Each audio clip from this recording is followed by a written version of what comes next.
Hey guys, Keitaro here, and I'm about to talk about the top 10 best Melee players that I personally think are in the world. Even if they're retired, they retired 5 years ago, 10 years ago, whatever, it doesn't matter. If I think you're in the top 10 list, you're in the top 10 list. So let's get right into who I think the number 10 best player in the world in Melee is. And that is, hey, number 10 is going to be Amsa. I remember he started, he came in like in 2014 or so. From Japan, because a lot of Japanese players, he's always been a really good player. Amazing Yoshi. A lot of people thought that his Yoshi was a gimmick.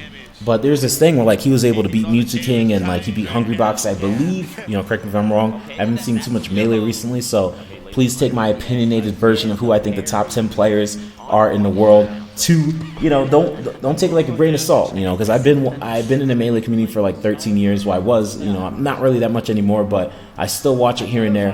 And I think Amsa's just, number 10. He's already top. He's ranked he's top 10 in the world at the moment, I believe. I think he was last year too in Melee.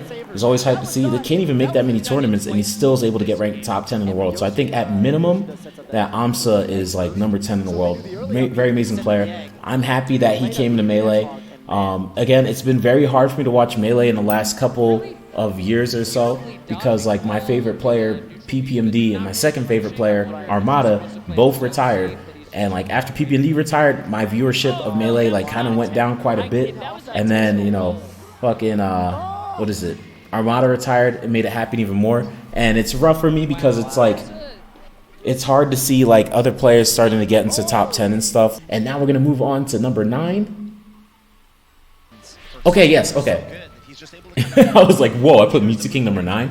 Yes, I did. I will tell you why I put Mewtwo King as number 9.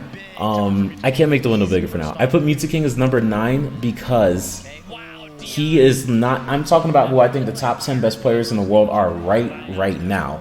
And Mewtwo King is definitely rusty. Mewtwo King in his prime could be like number 4, 5, or 6. But Mewtwo King right now, like he is definitely some level of rusty where I don't believe that he actually is like anything higher than number 9. I think he's really good, and he could, he beat Hungrybox I think a time or two recently, which is amazing. But like, I don't think he's as consistent as he used to be. And I think if he just played the game for a month or two, he'd be like top 5 or at least number 6. So I love MTK. He's a very good guy. Amazing player. I definitely have him at a different number for my list, but Mewtwo King I have him at number 9 because he's still kind of rusty. Hopefully he'll be able to bring it back and kick some booty and be unrusty. For number 8 in the world, I have Axe down. Axe, again, he's somebody who I think has been recently ranked number 9 in 3 in the world, and he's been going up. But I think Axe is still a really good player, amazing Pikachu, and he's had like a strong surge of performance as of recent. But again, like a lot of the people some people have retired, and some people haven't been able to travel that much. So for my opinion, I have Axe at number 8. I hope that in the future he can prove to me that he could be even better than that. But he's been doing really good. Again, he had a strong surge of results as of recent, but I think he's like number 8 in the world. And yeah, that's just kind of my opinion. Axe is kind of low. Well, it depends on who you see is in front of him. But I guess we'll have to see really soon because remember, the number 7 best Melee player in the world, I believe, is my boy Plup. Now, Plup, he's kind of like fallen off a little bit recently. And I actually think it's because of him playing Ultimate. Him playing Ultimate has made him fall off a little bit. Same thing with Mewtwo King. I think Plup, is getting on the verge of looking to be like top 3 in the world, like consistently beating Leffen and all that stuff. It's a weird thing because like Plup fell off a little bit, but I firmly believe like in his potential of what he can be and what he used to be. And even him himself is like, God damn it, I want to play Ultimate. He tweeted something like, I want to play Ultimate because it's fun and I want to get better at it. But like by playing Ultimate, I become suckier in Melee. What do I do, And I feel kind of bad for him, but I wish him the best of luck in trying to get better again. Still someone who's always top 10 in the world, but you don't want to hurt the game that you're the best in to play the other game, Let's get on to who I think is number 6, Zane. All right, so Zane has always been kicking ass, and he's the type of player that just keeps coming, man. He keeps proving that he's really good. His mark is amazing. I'll never forget the time where SFAT said that I'm never going to lose to him again. Then he lost 14 times in a row. I always thought that's hilarious. Love you, SFAT, but I always thought that shit's so fucking hilarious. Because Zane just keeps slowly getting better and better. And yeah, he just keeps getting better. I feel like he's starting to reach kind of a peak a little bit, but he's someone that if he fights Hungrybox, you expect it to go to game 5. He's, really good player. He's a fucking Fox Falco destroyer. But, randomly, there's other players that, will play Fox and Falco, and they're like, I don't care if you're a Fox Falco destroyer. I might be the best Fox or Falco in the world, and you might be able to beat all the other Foxes and Falcos, but you can't beat me. And again, Zane doing amazing against Jigs, and like literally never losing to Pew Pew or La Luna, because he's just way better than them, unfortunately. La Luna. Let's go up to number 5, Wizrobe. I have Wizrobe at number 5. Very good player. He's been improving and been taking sets off H-Box and kicking some butt. So I just think that, he's just been doing better over time. And based off his results, he did get number 2, but then he didn't enter anything in like one tournament in 6 months. So I don't even know if he'll be like top 3, top 4 at the end of the Melee rankings for the rest of the year. But he's always been doing good. But I do think that he got to avoid some people to potentially be able to get that high, and we'll see how he does in the future. We'll see if he can be consistent, but he's definitely the best Falcon. But let's see. Let's get to the next person. Number 4, I have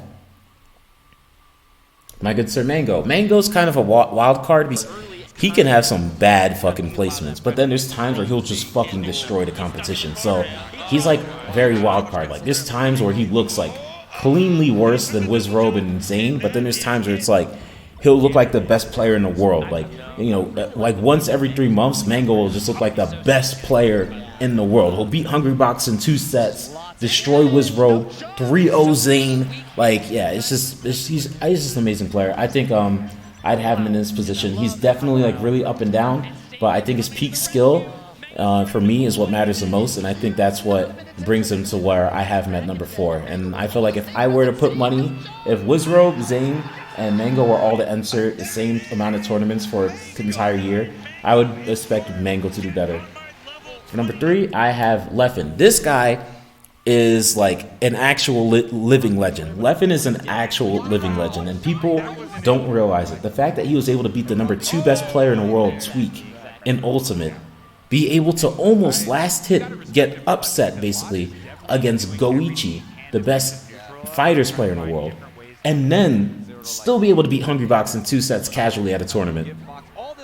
Who the fuck is this guy? He is like an actual living legend. The only way he would be a certified legend is if he was Sonic Foxed it up and became the best or like second best in each game. But he's able to be like top 10, top 20 in multiple games, and I respect that heavily. So like if he picks up a game, get fucking scared, because he's the fastest adapter. He's the one that, in Ultimate of all the Melee players has the best results, and it's probably gonna be PGR. He's the only one who's gonna like probably PGR. So yeah.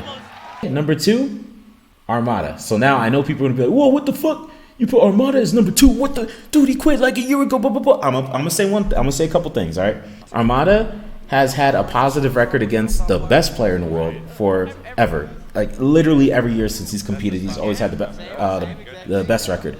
He's also been able to be number 1 in the world for like 2 straight years. There's a period of time where he did drop to like number 2. It might have been a year or 2 against Hungrybox. Even though he still had a winning record against the best player in the world, and he's one of the only players, he might be the only player that has like a winning record against Hungrybox. He was still able to get to be number 2 at worst, and he did retire. But I know Armada still plays Melee, and I still firmly believe in his skill. Remember, this is in my opinion. In my opinion, I see Armada as the number 2 best player in the world in Melee right now, and it's obvious who I have as number 1 in the world, best player in the world. Our boy Hungrybox. This guy is actually kind of a living legend. Hungrybox, a beast. Kicks ass. He's one of the best. He is the best player in the world. And what I do appreciate about Hungrybox is he was able to become the best player in the world before Armada retired. So Armada would struggle against a lot of some people, and lose a lot of sets to like Leffen, for example, who I have right below Armada. But he would still, Armada would be like very, very consistent, but Hungrybox would be the one winning more in the long run, to the point that Armada wouldn't even be able to get to run into Hungrybox to be able to beat him like he normally would do, even if it was like 60-40. So I do have Hungrybox as number 1. That one's pretty obvious. Amazing player. Jigs, Very interesting player to watch to an extent. But props to you, Hungrybox, you know, for kicking ass and keeping it up and being a part of the Campbell's chicken soup commercial with your mom. Yeah, like props to you for doing all the things you're doing. Like Hungrybox, like I'm not even talking about his skill anymore. Hungrybox has been doing this thing where like he's in the Campbell's chicken soup commercial, he's in a Honda commercial, he's a fucking Avenger. What the fuck are all the other Smash players doing? What are y'all doing? He's an Avenger, he's a Honda car commercial, fucking a Campbell's chicken noodle soup. What the fuck are y'all doing? If you like this video, remember it's coming on YouTube, be sure to like, comment, and subscribe. If you don't agree with me, feel free to give me your top 10 best players in the world in your personal opinion, because remember, this is my personal opinion. So yes, you could call me whatever, fuck it, you call me stupid, I don't give a fuck. I have the skin as hard as a rock, I don't really care. What, you put Armada as number 2, you fucking bitch? Like whatever, you do it, fuck it, I don't care.